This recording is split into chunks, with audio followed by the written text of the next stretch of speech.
নমস্কাৰ মৰমৰ ছাত্ৰ-ছাত্ৰীসকল, যিসকল ছাত্ৰ-ছাত্ৰীয়ে নেকি 2026 চনৰ মেট্ৰিক পৰীক্ষা দিব, সেইসকলে এটা কথাটো জানি থোৱা খুবেই গুৰুত্বপূৰ্ণ হয় যে আজিকালি কুৱেশ্যন পেটাৰ্ণ অলপ বদলি হৈছে।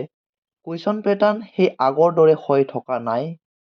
সেৱা বৰ্ডে আজিকালি বদলি হৈ এছেক বৰ্ড গঠন হৈছে, অৰ্থাৎ Assam state school education board গঠন হৈছে আৰু তাৰ পিছৰ পৰা এখন নটিচ আহিছিলে।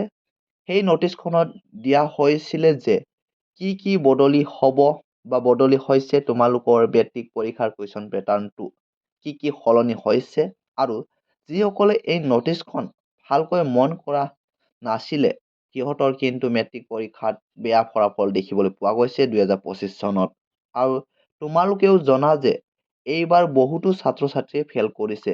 অকল 60% ছাত্ৰ-ছাত্ৰীয়ে পাছ কৰিছে আৰু বাকী 40% ছাত্ৰ-ছাত্ৰীসকলে ফেল কৰিছে 2025 বৰ্ষৰ মেট্ৰিক পৰীক্ষাত। তাৰ কাৰণটোনো কি?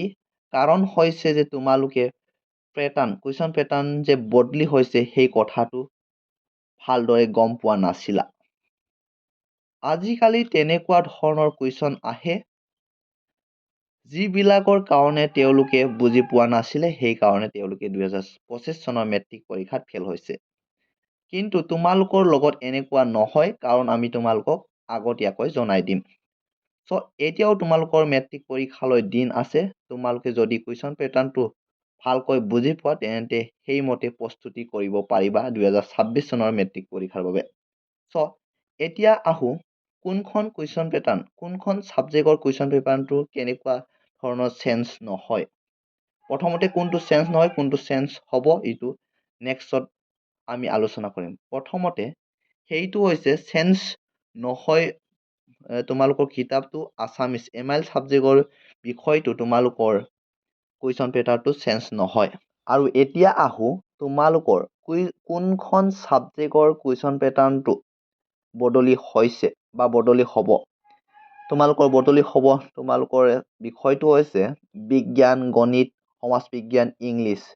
গোটেইবিলাক কুৱেশ্যন তোমালোকৰ ছাবজেক্টৰ এইবোৰ ছাবজেক্টৰ এই 4টা বিষয়ৰ তোমালোকৰ কুৱেশ্যন পেটাৰ্ণটো বদলিব, অৰ্থাৎ বদলিছে 2025 চনৰ পৰা। এখনকৈ আলোচনা কৰিম কোনখন ছাবজেক্টৰ কি পেটাৰ্ণ বদলিছে আৰু কেনেকৈ পঢ়িব লাগিব আৰু আমি কেনেকৈ পঢ়িলে 2026 চনৰ মেট্ৰিক পৰীক্ষাত এটা ভাল নম্বৰ লাভ কৰিব পাৰিম। আৰু তাৰোপৰি নটিচখন আমি আগতে তোমালোকক দেখুৱাই লৈছো। নটিচখন প্ৰথমতে চাই ল'লেহে তোমালোকে ভালকৈ বুজি পাবা। এই নটিচখন যোৱা বছৰে আহিছে, অৰ্থাৎ 2024 চনতে 2025 চনৰ মেট্ৰিক পৰীক্ষাৰ বাবে দিছে। আৰু কিন্তু তোমালোকে ইয়াত দেখা পাইছা ইয়াতে বহু কেইটামান ইম্পৰ্টেণ্ট পইণ্ট আছে, যোনখিনি আমি জানিব লগাটো অত্যন্ত গুৰুত্বপূৰ্ণ, অত্যন্ত জৰুৰী। ইয়াৰে 5 নম্বৰ পইণ্টটো ইম্পৰ্টেণ্ট হয়। ইয়াত কোৱা হৈছে যে তোমালোকৰ MCQ আৰু ডিস্ক্ৰিপটিভ টাইপৰ দুটা টাইপৰ কুৱেশ্যন আহিব এই মেট্ৰিক পৰীক্ষাত। ইয়াত তোমালোকে এক্সট্ৰাকৈ পাছ কৰিব লাগিব। আৰু দুটাতে তোমালোকে 13কৈ অৰ্থাৎ 13কৈ নম্বৰ পাব লাগিব। আৰু আজিকালি শুনিছো যে 13 নহয় 14 কৰি দিছে ডিস্ক্ৰিপটিভ টাইপটো, সেইটো তোমালোকে চাই ল'বা। কিন্তু তোমালোকে দুটাতে এক্সট্ৰাকৈ পাছ কৰিব লাগিব। বহুতো ছাত্ৰ-ছাত্ৰীয়ে কিন্তু 2025 চনৰ মেট্ৰিক পৰীক্ষাত ডিস্ক্ৰিপটিভ টাইপত পাছ কৰিছে আৰু MCQত ফেল কৰিছে। আৰু কিছুমানে হয়তো MCQ পাছ কৰিছে আৰু ডিস্ক্ৰিপটিভ টাইপত ফেল কৰিছে। দুটাতে পাছ কৰিব লাগিব। তোমালোকে যদি দুটাতে পাছ কৰিব নোৱাৰা তেন্তে তোমালোকে মেট্ৰিক পৰীক্ষাত ফেল হ'বা। যদি তোমালোকে দুটাতে পাছ কৰিব পাৰা, অৰ্থাৎ 13 আৰু ডিস্ক্ৰিপটিভ MCQ 13 আৰু ডিস্ক্ৰিপটিভত 14 মাৰ্ক পোৱা, তেনেহ'লে তোমালোকে এই 2026 চনৰ মেট্ৰিক পৰীক্ষাত উত্তীৰ্ণ কৰিব পাৰিবা। নেক্সট 6 নম্বৰ পইণ্টটোত আছে যে 4টা ছেটৰ কুৱেশ্যন পেপাৰ আহিব, অৰ্থাৎ তোমালোকৰ সকলোৰে কুৱেশ্যন পেপাৰটো মিল নাথাকিব। কিন্তু আজিকালি বেলেগ হ'ব। তোমালোকৰ 4টা ছেটত কুৱেশ্যন পেপাৰ হ'ব, ABCD কৈ সকলোৰে ছাবজেক্ট, সকলোৰে বিষয় পৰীক্ষা তোমালোকৰ কুৱেশ্যনবোৰ মিল নাথাকিব। এজনৰ যদি যিকোনো এটা প্ৰশ্ন 3 নম্বৰত আছে তেন্তে সেইটো 10 নম্বৰত থাকিব পাৰে বা 12 নম্বৰত থাকিব পাৰে, তেনেকুৱা থাকিব পাৰে। আৰু তাৰ পিছত নেক্সট কুৱেশ্যন পেটাৰ্নৰ কথাটো আহিছে।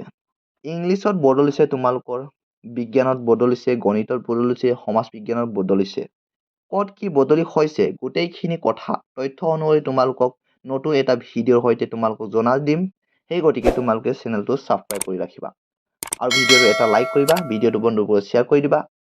আমি এইটো চেনেলত এনেধৰণৰ মেট্ৰিক আৰু হায়াৰ ছেকেণ্ডাৰী পৰীক্ষা ৰিলেটেড থকা কথাবোৰ ভিডিঅ' আকাৰে দি থাকোঁ, ছাবস্ক্ৰাইব কৰি থবা। আজিৰ ভিডিঅ'টো সকলোকে চোৱাৰ বাবে ধন্যবাদ।